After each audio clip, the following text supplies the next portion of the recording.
Bonjour, Madame le recteur de l'Université Sine Saloum de El Hadj Ibrahima Niass. Nous vous remercions d'avoir accepté de faire cet entretien avec nous. Donc, permettez-moi de me présenter. Je m'appelle Kadiata Ndiaye, étudiante en sociologie en Master 1 à l'Université virtuelle du Sénégal. Issue du pôle Lettres, Sciences humaines et de l'éducation. Cher professeur, Madame le recteur, experte de laboratoire, vous avez mené de nombreuses évaluations dans les pays africains et vous êtes impliqué dans de nombreux projets de recherche sur les maladies infectieuses et les cancers. Vous êtes l'auteur ou co-auteur de plus de 150 articles scientifiques et des chapitres de livres. Vous êtes également membre de nombreux conseils scientifiques. Permettez-moi de vous poser ces quelques questions. Pourquoi si peu de filles choisissent des filières scientifiques? Merci beaucoup, Khadijata, pour cette question pertinente. Parce que ce qu'on voit de plus en plus, on voit le nombre de bacheliers augmenter, s'améliorer, donc le pourcentage de réussite au bac s'améliore. Mais si on stratifie cette réussite au bac, le nombre de bacheliers scientifiques demeure faible. Donc il y a quelque chose à faire. Et pour moi, le travail, c'est bien en amont.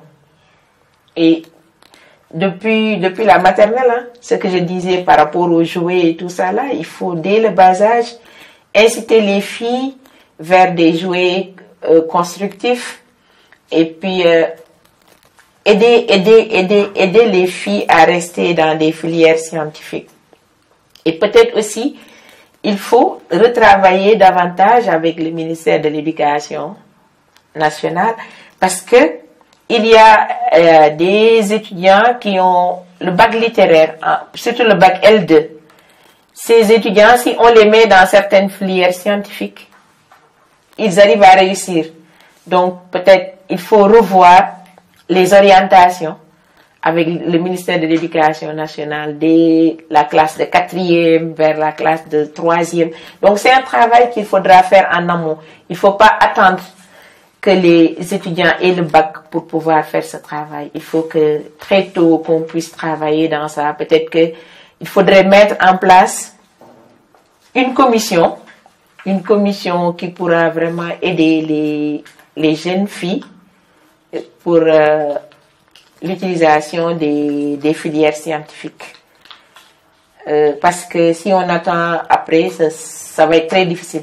Mais si on commence très tôt, on pourra les garder. Parce que vous voyez parfois une fille qui arrive à avoir des notes acceptables en mathématiques, en tout ce qui est sciences, mais après la seconde, on l'oriente en littéraire. Donc là aussi, il faut voir, est-ce qu'on n'aurait pas dû faire des classes de capacitation pour pouvoir garder ces filles en filière scientifique?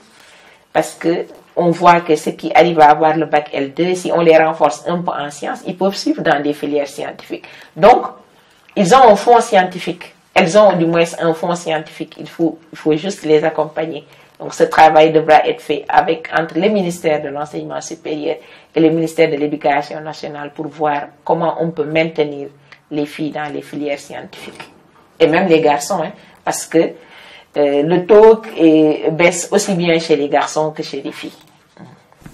Suite à votre nomination, vous déclarez dans le quotidien Le Soleil que votre mère, à la suite du décès de votre père, a cumulé le rôle des deux parents.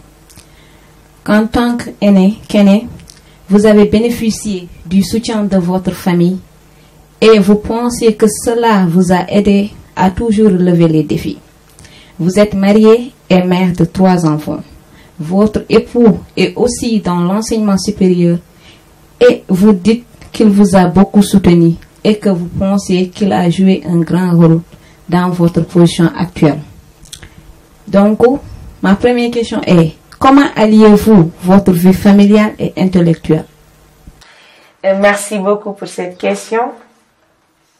Donc, comme je le disais, j'ai déjà même parlé de ça dès l'entame, qu'il faut être dans un environnement familial favorable. Et comme j'ai dit, mon père, il était fils unique, donc nous, on n'a ni tante paternelle, ni oncle paternel.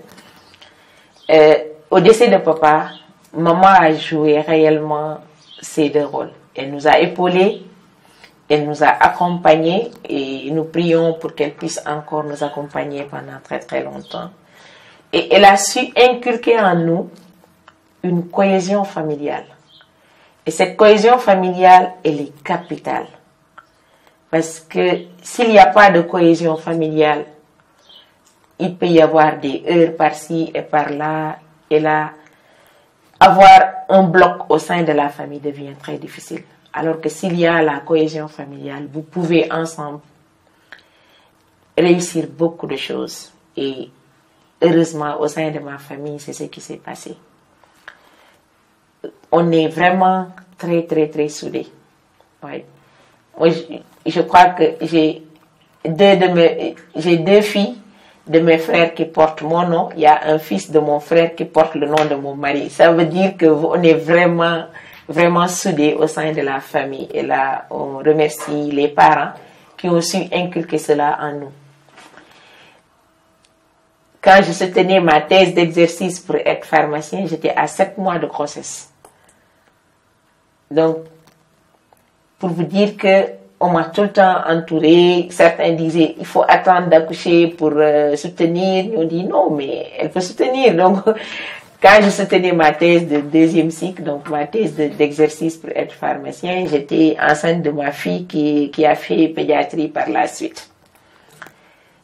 Et quand ma fille est née, bon, comme je suis l'aînée de ma famille, je me suis mariée en premier, donc pour garder l'enfant, il y avait des rois.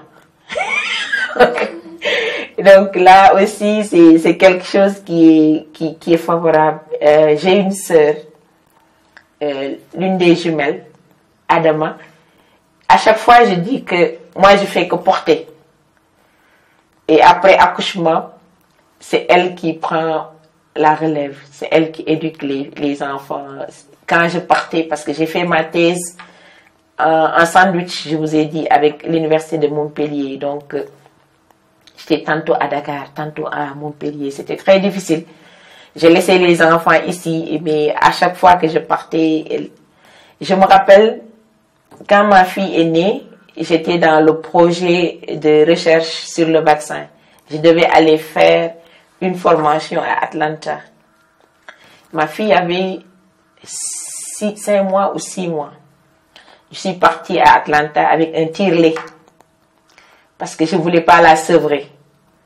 Donc, tous les soirs, je donnais le lait à l'évier. Je tirais pour nous, parce que si on ne tète plus, il n'y aura plus de lait. Donc, il fallait continuer le réflexe conditionnel. Donc, je suis partie en stage avec un tire-lait. Je ne pouvais pas partir avec ma fille, je l'ai laissée ici. Mais je tirais le lait tous les soirs pour garder vraiment la production de lait dans le sein pour qu'à mon retour, qu'elle puisse retéter comme elle le faisait. Donc, j'ai fait 1 mois de formation avec des moments de pleurs, je tirais le lait, je dis, mais à quoi ça sert? Je laisse mon enfant au Sénégal, je suis là toute seule. C'était pas du tout évident, mais bon, c'était un choix à faire. Donc, et je l'ai fait. Et quand je suis revenue, c'est au moment où les vols émanant des États-Unis arrivaient tard le soir. Après, mon mari m'a dit, on va chez nous et demain, on va aller chez ta mère. J'ai dit, non, moi, dans la nuit, là, il faut que je voie ma fille. On a appelé ma mère, on est arrivé chez ma mère. Je me rappelle toujours de l'image. Il faisait 2h30 du matin ou 3h du matin. Mais ma fille, elle était dans le berceau. Elle a à peine entendu ma voix, elle a sursauté. Elle a sursauté. Ma maman qui dit, c'est ce que l'adage Wolof dit, Dom Djambour, Dom. Après, je l'ai pris, elle a aussitôt regardé où était le sein. Après, j'ai nettoyé le sein, elle a recommencé à téter. Après, bon. Mais, et puis, parfois, pendant les vacances, quand je faisais mes travaux à Montpellier, je les amenais. J'allais avec eux à Montpellier pour ne pas les laisser tout le temps ici. Mais ma deuxième fille, peut-être que ça l'a un peu frappé. Parce que quand il était au lycée à Jeanne d'Arc, moi j'étais à l'hôpital de Dantec. Parfois je descendais très tard et tout. Et une fois elle m'a appelé en me disant qu'à l'école aujourd'hui, on nous a dit que les cours s'arrêtent à 13h. Je lui dis, ah bon, les cours s'arrêtent à 13h, donc il n'y a pas de souci. Donc toi, tu prends un taxi, tu viens me trouver à l'Edantec. Et après, j'ai pas beaucoup de travail à faire aujourd'hui. Je vais finir très tôt et on va rentrer. Manque de peau. On avait fait une réaction qui n'avait pas marché au niveau du labo. Il fallait comprendre le pourquoi ça n'a pas marché. On a repris les travaux et tout. Jusqu'à 17h30. Après, il y avait eu la visite du professeur Feu Ogobara Dumbo du Mali, qui était venu voir le professeur Mboup au sein du laboratoire. Après, le professeur Mboup lui a dit, on va faire le tour, mais à Paris, peut-être il n'y a que Kumba et Alimatou qui seront au niveau du labo, parce que les autres doivent être partis. Ils sont venus un peu vers 18h. Après, on a trouvé ma deuxième fille. Et elle était fâchée, elle n'avait rien dit.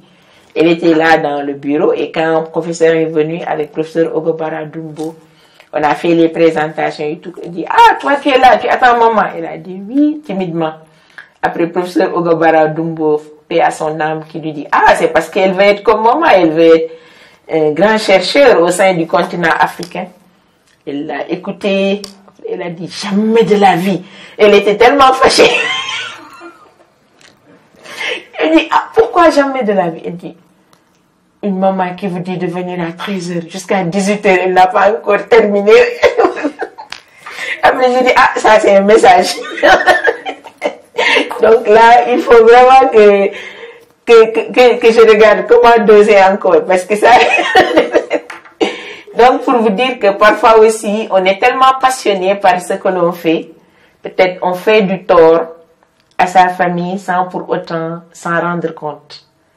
Et parfois, il faut quand même se poser se poser des questions et voir est-ce qu'on n'est pas en train quand même, en étant ce qu'on se disait des rats de laboratoire, est-ce qu'on ne portait pas préjudice parfois mais on s'est forcé, je m'ai forcé quand même à regarder les devoirs, à discuter avec eux. Ça, c'est important. À faire de la lecture avec eux, ça aide. Ça aide. Ça permet quand même de garder un certain lien. Mais actuellement, ce que je vois, les gens actuellement laissent les enfants aux répétiteurs. Les enfants ont quand même tout le temps besoin des parents, même si ce n'est que 20 minutes. Vous prenez de votre temps, un temps soit peu, pour être à côté de ces enfants, discuter avec eux, rire avec eux, faire des blagues avec eux. Ça permet à l'enfant quand même de s'attacher beaucoup plus à ses parents et ça participe beaucoup à l'épanouissement de l'enfant. Mais ce qu'on voit actuellement, les enfants sont avec une dame de charge à la maison. Après, les enfants sont à l'école maternelle. Après, les enfants sont entre les mains des répétiteurs. Parfois, on achète beaucoup de jouets à ces enfants. Mais ces enfants ont un mal-être interne. Il faut vraiment que je m'adresse encore à vous en tant que sociaux, d'aider les jeunes parents à vraiment disposer d'un bon équilibre. Un équilibre qu'il faut entre vraiment le travail professionnel et la vie familiale. C'est important. Merci encore une fois. Donc, la dernière question, quel message lancez-vous pour les jeunes femmes? Je répète ce que j'ai dit parce que moi, le premier message, c'est vraiment croire en soi. Ça, c'est le premier message. Il faut que toute femme, toute jeune fille et tout être humain, c'est pas seulement les filles et les femmes, tout être humain doit croire en soi. Tout être humain doit pouvoir s'exprimer. S'exprimer à tout point de vue. Et puis, il faut avoir de la volonté, ça c'est capital. Et il faut être déterminé. Déterminé dans ce que l'on fait. Fait avoir la culture de la passion dans ce que l'on fait. Parce que si on n'est pas passionné, même ce que vous êtes en train de faire, je sens la passion. Il faut être passionné dans tout ce que l'on fait. Et quand on est passionné, on a d'excellents résultats. Et on a des résultats et on n'aura rien à envier à ceux qui sont dans des environnements mieux nantis, mieux équipés que nous. Parce qu'avec la passion, on arrive à résoudre énormément de problèmes et surmonter énormément de défis. Donc, je vous exhorte à être passionné dans tout ce que vous faites. Merci beaucoup, professeur Ndaïkoumba Touré Kane, recteur de l'université du Sine Saloum, Elhadji Ibrahima Niasse. Nous vous remercions pour ces réponses, ces conseils, la générosité avec laquelle vous avez partagé avec nous pendant toute cette matinée.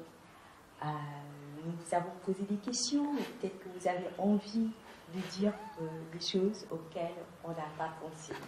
Donc, si vous avez envie, comme on vous l'a dit au départ, la parole est libre si vous voulez compléter. Bon, le complément, c'est de ne pas faire cette sexo-différence. Il faut réfléchir en personne humaine. Et la personne humaine, elle a ses aptitudes et ses capacités. Et ces aptitudes et capacités, il faudra les sortir, les exprimer et participer au développement de son pays. Je crois que si tout un chacun arrive à s'exprimer comme il se doit et à mettre en exergue là où elle a des capacités et des aptitudes, la vie va être beaucoup plus simple et on va avoir des résultats meilleurs que ce que nous avons actuellement.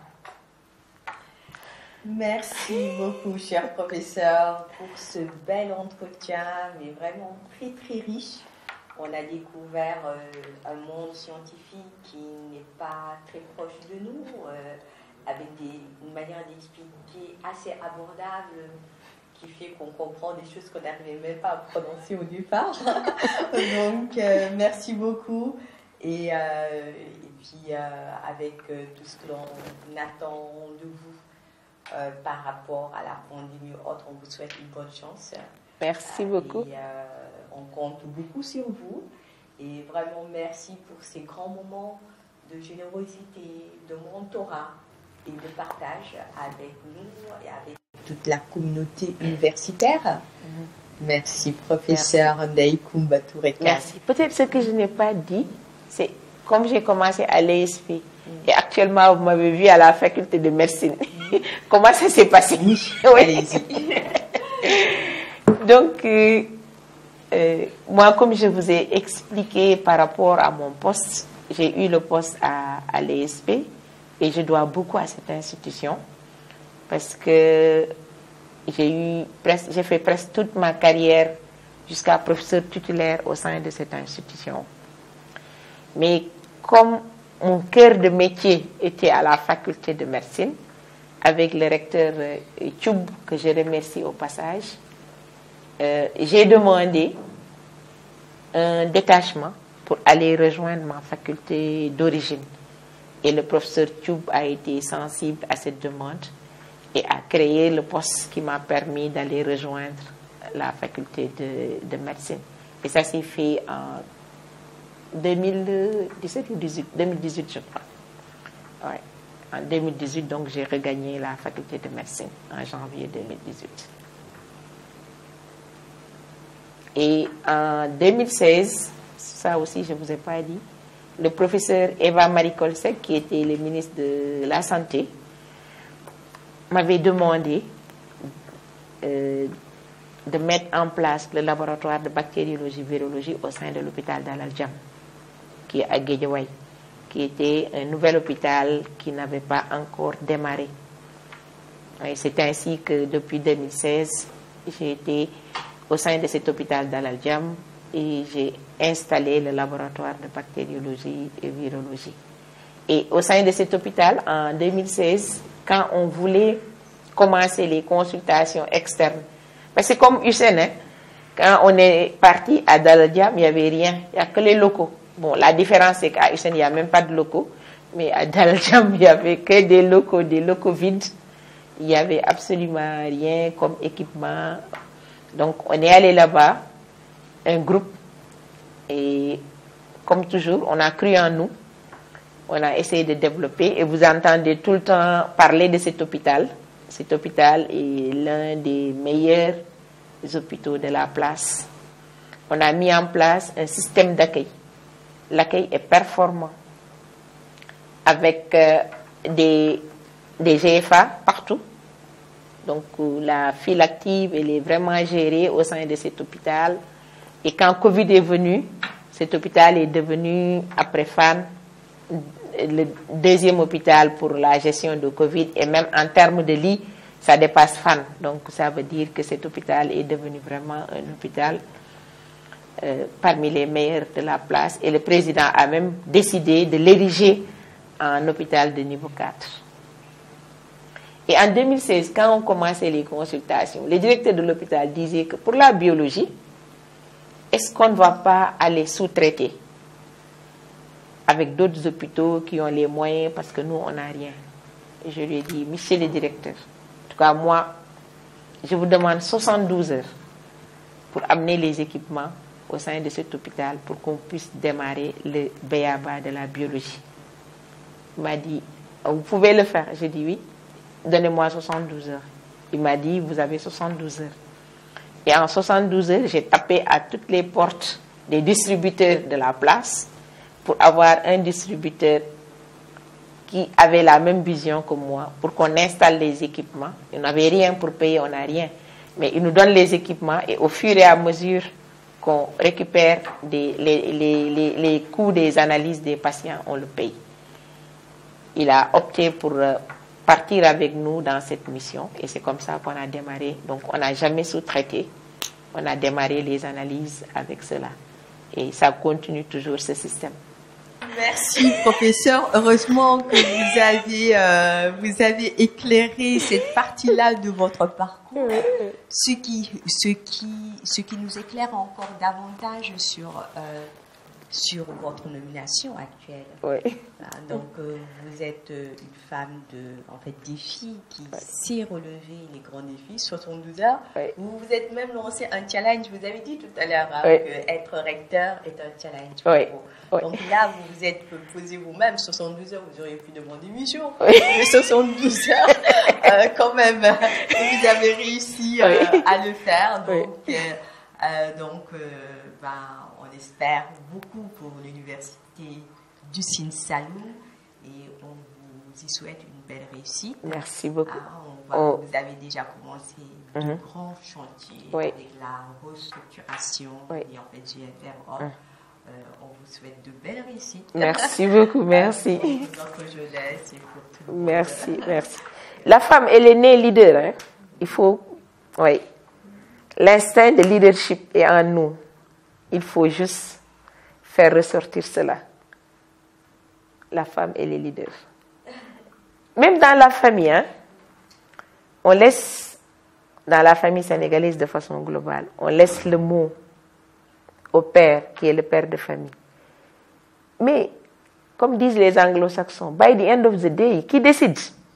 C'est la femme qui décide. Le père, il donne l'argent le matin, mais il ne sait pas qu'est-ce qu'il va manger à midi. Donc, la femme a en elle un instinct de prise de décision. Et cet instinct de prise de décision, il faut vraiment la faire ressortir. La femme, c'est un génie inné. Mais la cuisine,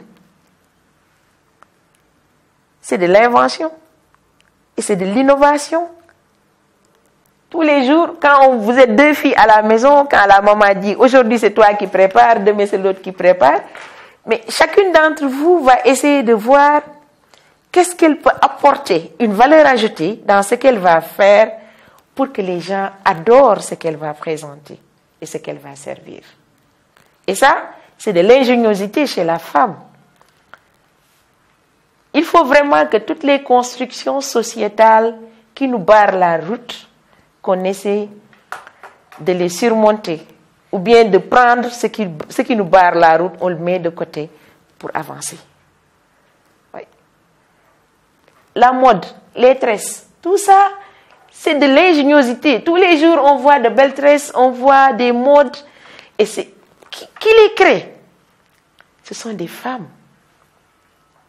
Donc pour moi, le génie créateur chez la femme n'existe pas chez l'homme. L'homme, on lui a tout donné.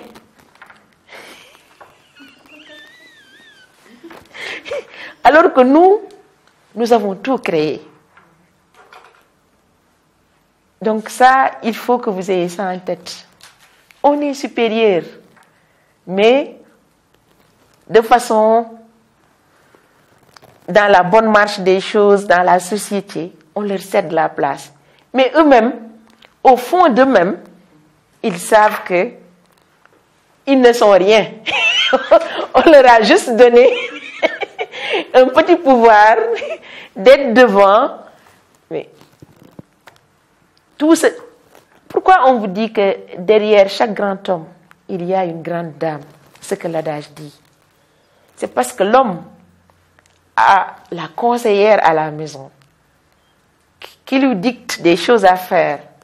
Et quand l'homme analyse avec son esprit de discernement, se rend compte que ce que la femme a proposé, c'est la voie à suivre. Donc, ayez confiance en vous-même, croyez en vous-même, et je suis sûre que ce Sénégal, avec des femmes comme vous, les futurs leaders de ce pays, on verra de belles choses se concrétiser. Merci. Merci, professeur. On ne rajoutera rien à ce beau discours de femme. En plus de cet entretien, on va dire inaugural, pour ne pas dire leçon inaugurale de vie et de tout. On ne va rien rajouter, professeur. Juste vous remercier. C'est moi.